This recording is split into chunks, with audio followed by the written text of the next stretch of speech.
Madame, Monsieur, bonjour. Merci de suivre la télévision rwandaise. La grande édition d'aujourd'hui est consacrée à la francophonie.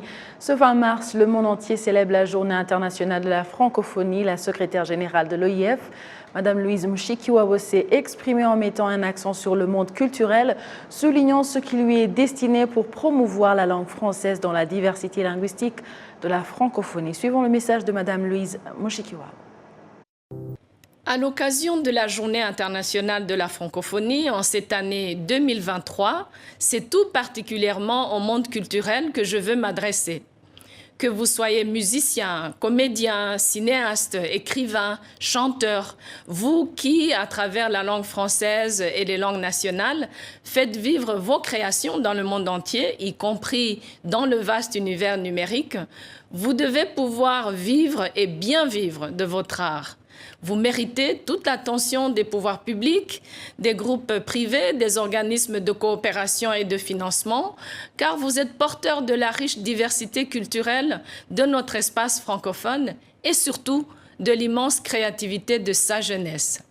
Vous méritez toute notre attention parce que le dynamisme dans les industries culturelles contribue et devrait contribuer encore davantage dans tous nos pays à la croissance économique et à l'emploi.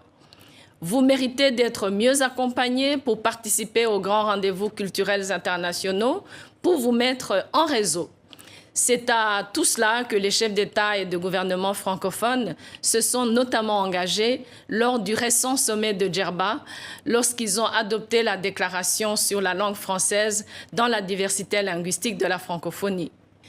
Nous voulons surtout que vos œuvres soient présentes et facilement accessibles dans le numérique, qu'elles soient découvrables, pour utiliser ce nouveau mot à la mode qui a tout son sens. Alors que la transformation numérique a eu un impact profond sur les modes de création et de consommation, la découvrabilité des produits et contenus culturels est devenue le défi du moment. Un défi relevé par notre opérateur TV5 Monde et l'Organisation internationale de la francophonie avec la plateforme TV5 Monde+. Un défi qui nous appartient à tous de relever. Nous sommes 321 millions de francophones. Il y a des milliards de contenus culturels dans les livres, dans les théâtres, dans les salles de concert, dans toutes sortes de nouveaux lieux de diffusion et encore plus sur les écrans et dans le numérique. Ils n'attendent qu'à exister davantage, à vivre davantage, à être plus commentés et plus largement partagés. Alors, ce 20 mars 2023, plaçons la diversité des cultures francophones au cœur des célébrations. Écoutons, regardons, téléchargeons, découvrons, chantons, dansons au tempo et au rythme des créations et des imaginaires francophones qui sont d'une richesse inépuisable. Bon 20 mars. Le Rwanda s'est joint au monde francophone ce lundi 20 mars pour célébrer la Journée internationale de la francophonie. À cette occasion, le ministère de l'Éducation au Rwanda et ses partenaires a présenté le plan national d'enseignement apprentissage du français au Rwanda de 2022 à 2025. Pour le ministère de l'Éducation, la mise en pratique de ce programme permettra de s'intégrer dans la vision globale du Rwanda. Ce programme d'enseignement de la langue française va nous aider à promouvoir la langue d'abord, mais aussi va nous aider à élever le niveau d'apprentissage de la langue, mais toujours dans le but de communiquer, parce que notre pays est un pays qui veut construire l'économie basée sur la connaissance et dans la formation, dans la communication. C'est très important de pouvoir communiquer dans une langue que les autres partenaires vont comprendre ce que nous faisons et ce que nous sommes capables de faire. Donc ça va s'étendre du primaire à l'université parce que il faut que ce soit une chaîne. Mais aussi, la première chose à faire, c'est de construire la capacité des enseignants. C'est pour cela, à part le programme de renforcer l'enseignement de la langue dans nos écoles respectives de l'éducation, chargées de l'éducation, ça va aussi aider à à former les enseignants qui sont déjà en fonction, qui servent dans le secteur de l'éducation. L'ambassade de France au Rwanda appuie le ministère de l'Éducation dans la mise en pratique de ce nouveau programme d'enseignement apprentissage du français. Pour l'ambassadeur Antoine Anfré, la maîtrise du français est d'une grande importance pour les apprenants rwandais vu la position géographique du Rwanda au cœur de l'Afrique et sa vision de développement. En fait, ce plan a été conçu en liaison avec le ministère de l'Éducation.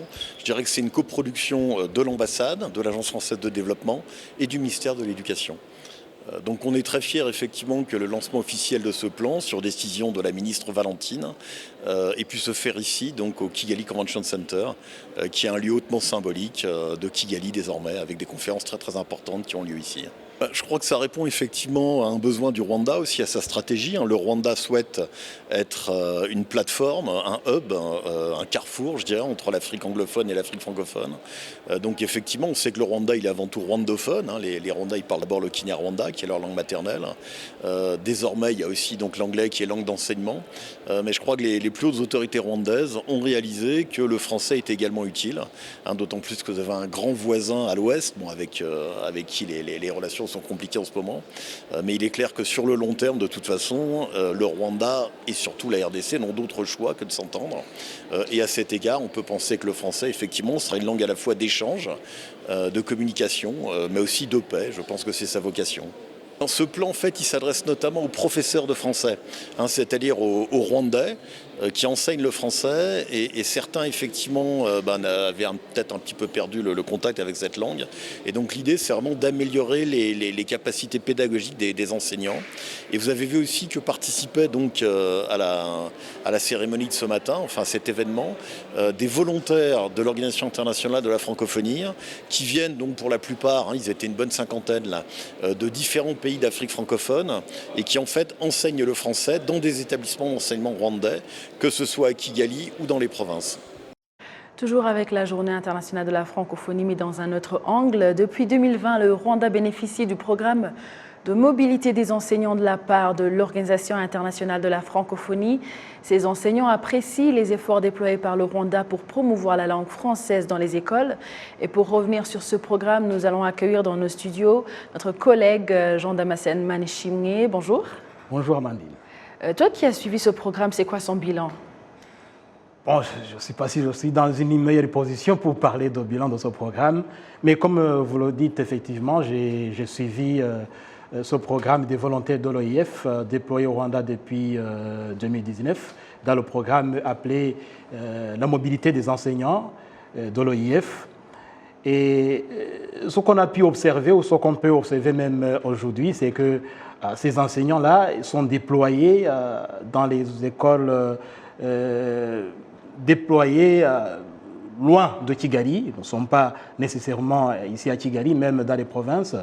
Et ce qu'on a pu constater qui est positif, à mon avis, c'est que, comme la plupart de ces enseignants, d'ailleurs tout le monde, ils viennent des pays francophones et ils ne parlent que le français. Bien sûr, ils ont d'autres langues, mais ils ne parlent pas Kinyarwanda, à part quelques expressions. Et là où ils sont déployés, je dirais qu'ils ont pu créer un milieu d'apprentissage du français. Parce que le grand problème que nous avons ici au Rwanda, c'est qu'on apprend une langue étrangère, mais qui reste une langue seulement de l'école. Ça veut dire qu'en dehors de la classe, tu ne trouveras pas au Rwanda un milieu où tu peux pratiquer une langue étrangère, du moment que nous avons tous une langue commune qui est le Kinyarwanda, c'est un avantage. Mais dans l'apprentissage des langues étrangères, c'est un peu compliqué parce que l'enfant qui sort de la classe n'aura pas l'occasion de pratiquer la langue reste cantonnée en classe. Alors, ils ont créé ce milieu d'apprentissage, de pratique, je dirais, de la langue française. Et du coup, ça a relevé un peu le souci, la volonté de s'exprimer, de chercher à communiquer avec eux. Et c'était un grand avantage pour ces volontaires de l'OIF. Mais sinon, le bilan est satisfaisant. Et peut-être sans aller trop loin, je vous proposerai de suivre l'un de ces volontaires de l'OIF qui s'est exprimé à notre micro à ce propos. Il s'agit de la méthode d'enseignement du français langue étrangère, ce qu'on appelle la méthode FLE. Donc c'est une méthode qui s'appuie particulièrement sur le ludique pour transmettre la communication orale et l'expression orale chez l'apprenant de langue française. Oui, il faut reconnaître que dans la plupart des établissements où sont affectés des volontaires, en compagnie de leurs pairs, les enseignants de français rwandais, les élèves se montrent particulièrement attentifs à cette technique d'enseignement, de même qu'ils se montrent bien réceptifs. Ceci peut se justifier à travers les résultats que nous pouvons tous ensemble constater sur le terrain. Ces résultats sont vraiment encourageants. Nos impressions sont très bonnes. Nous avons particulièrement apprécié l'enthousiasme des apprenants rwandais quant à l'enseignement-apprentissage du français. L'expérience dure depuis 2020 avec l'arrivée de la première cohorte des enseignants volontaires de l'Organisation internationale de la francophonie. Oui, il faut remarquer que l'avenir du français ici au Rwanda se présente de façon radieuse. C'est vraiment quelque chose d'important pour les Rwandais d'apprendre la langue française. Et nous sommes heureux de les accompagner dans ce sens-là. Nous sommes particulièrement, nous aussi enthousiastes, nous sommes vraiment engagés à pouvoir apporter notre contribution à l'édifice de l'enseignement-apprentissage au Rwanda. Jean Damascène, par rapport à l'effort de ces volontaires, quelle est la réaction des apprenants? Est-ce qu'ils sont convaincus de l'importance de la langue française? Et tout à fait. Je dirais que les apprenants, quand vous vous entretenez avec eux, ils sont motivés, ils sont conscients de l'importance de la langue française et ils veulent aller plus loin. Et je dirais que d'une certaine manière, ils s'intègrent dans la vision globale du Rwanda. Le Rwanda qui a une vision beaucoup plus élargie, aller le plus loin possible, ne pas se fixer des barrières. Et je me suis entretenu tout à l'heure avec certains de ces élèves qui ont participé aux célébrations de la Journée internationale de la francophonie. Et je vous proposais de suivre ce qu'ils ont dit, leurs réactions. Vous comprendrez comment ils voient beaucoup plus loin. Alors, il faut savoir que le français, c'est déjà une langue assez complexe. Donc, pouvoir l'apprendre, la connaître et la pratiquer, c'est une chose. Mais maintenant, comme vous me le demandez, à quel avantage, pourquoi connaître cette langue? La langue de Molière est aujourd'hui 5e dans le rang mondial, la 5e langue la plus parlée dans le monde. Elle est très utilisée sur Internet ou même dans les affaires, 3e dans les affaires. Donc, pour pouvoir parler, communiquer et s'expandre sur une plus grande audience, même dans la vie professionnelle, pouvoir parler français est un grand avantage. Il est parlé sur les 5 continents, le seul avec l'anglais, la seule langue à être parlée sur les 5 continents. Donc pouvoir parler le français est un grand atout dans la vie professionnelle, dans la vie personnelle. Donc la langue française peut nous permettre de faire des commerces, notamment en ligne. Les doublages de films en français sont très importants aussi, car elles bénéficient les autres personnes dans les 4 coins du monde qui ne parlent pas français, qui parlent français, mais qui n'ont pas accès aux films doublés en français. Donc c'est un très grand avantage d'apprendre le français, car non seulement pour le commerce, l'industrialisation et les autres bénéfices que je n'ai pas cités, le français est très important dans ce monde. Et comment se positionne le français au Rwanda actuellement par rapport aux autres langues? Bon, je dirais que le français au Rwanda, comme la vision d'ailleurs de la francophonie globalement, il n'y a pas de compétition, il n'y a pas de conflit nécessairement avec les autres langues.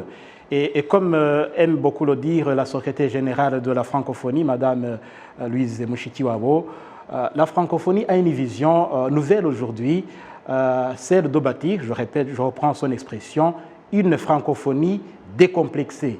C'est-à-dire que nous avons plusieurs identités, nous parlons français, nous parlons d'autres langues, mais nous avons notre identité première qui est, pour la plupart des Rwandais, identité rwandaise avec notre langue, le Kinyarwanda. Et du coup, ces identités cohabitent. Il n'y a pas de concurrence, il n'y a pas de conflit. Et le Rwanda, je dirais, a su s'intégrer dans cette dynamique où le français cohabite avec d'autres langues sans nécessairement de conflit et avec une vision tournée vers l'avenir et un avenir qui est bâti sur cette volonté globale du pays de bâtir un pays qui est basé, axé sur la connaissance globale.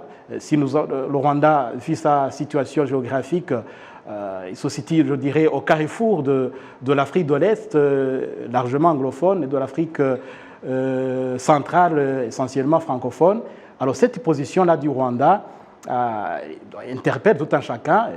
C'est une opportunité que les Rwandais doivent savoir bien valoriser et je dirais que heureusement les autorités rwandaises ont reconnu cet avantage, cette opportunité et le français s'intègre dans cette dynamique avec d'autres langues et le Rwanda n'est pas un pays monolingue ou bilingue, c'est plutôt un pays multilingue.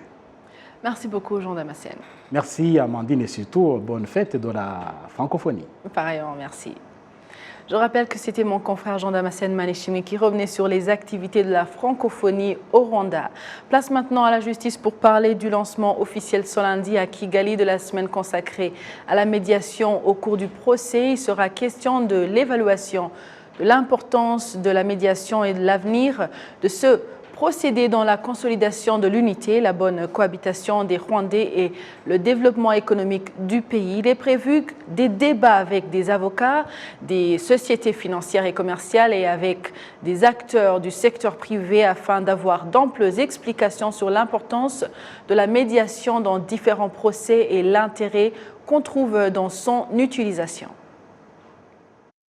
icyo kintu rero nyine turagenda tugikangurira abanyarwanda kugira cyangwa abaturarwanda kubera ko bajya mu nkiko ntago ari abanyarwanda gusa kugira ngo bumve neza yuko nous portons cela à la connaissance non seulement des Rwandais mais de tous ceux qui résident au Rwanda pour qu'ils comprennent qu'il y a des dossiers qui peuvent être introduits en justice mais qu'il y a d'autres problèmes notamment ceux relevant du droit civil, du droit commercial, du droit foncier et du droit de travail qui peuvent être résolus par l'intermédiaire de la médiation.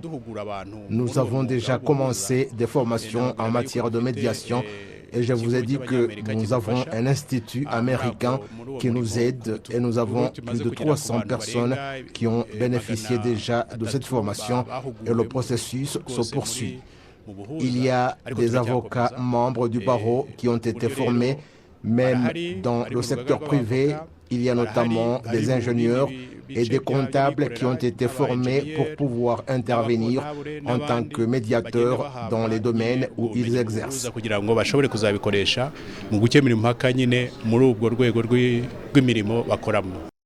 Était également présent au lancement officiel de cette activité le président du barreau du Rwanda, le président du comité consultatif des médiateurs dans les procès introduits en justice, le professeur Sam Rugege, des directeurs de différentes entreprises et différents juristes. Nous continuons avec l'actualité nationale. Le ministère de la Justice annonce que bientôt une libération provisoire sera accordée aux détenus qui sont restés pendant longtemps en détention ou pendant une durée égale ou presque que celle prévue pour le crime pour lequel ils sont poursuivis. Le ministre de la Justice, le Dr Emmanuel Ugishebuja, l'a indiqué ce lundi aux députés membres de la Commission de l'unité des Rwandais, des droits de l'homme et de lutte contre le génocide dans le cadre des entretiens sur les observations issues de l'analyse du rapport d'activité de la Commission nationale des droits de l'homme de l'exercice 2021-2022 et les activités prévisionnelles 2022-2023. C'est la première fois qu'une telle action sera réalisée parce que la libération provisoire se fait normalement pour les détenus dont le verdict par les tribunaux a été prononcé. Au cours de cet entretien avec la Commission de l'unité des Rwandais, des droits de l'homme et de lutte contre le génocide, le ministre de la Justice est revenu sur les cas des huissiers non professionnels qui enregistrent du retard dans l'exécution du jugement des procès.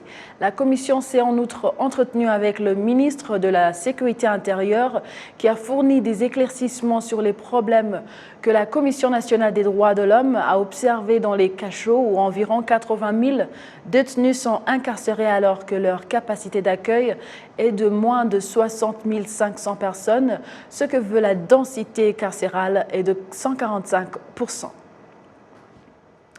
Le ministère du Commerce et de l'Industrie, conjointement avec l'Organisation des Nations Unies pour l'alimentation et l'agriculture, ont procédé à l'ouverture officielle d'une formation de 5 jours sur l'analyse de l'outil conçu à la demande des pays membres de l'organe international chargé de fixer les normes alimentaires, Codex, qui permet de faire l'évaluation de la sécurité sanitaire des aliments et de la santé des plantes dans le pays. Le Rwanda a ratifié ce projet qui est soutenu par l'Union européenne et donc c'est ici que nous allons commencer.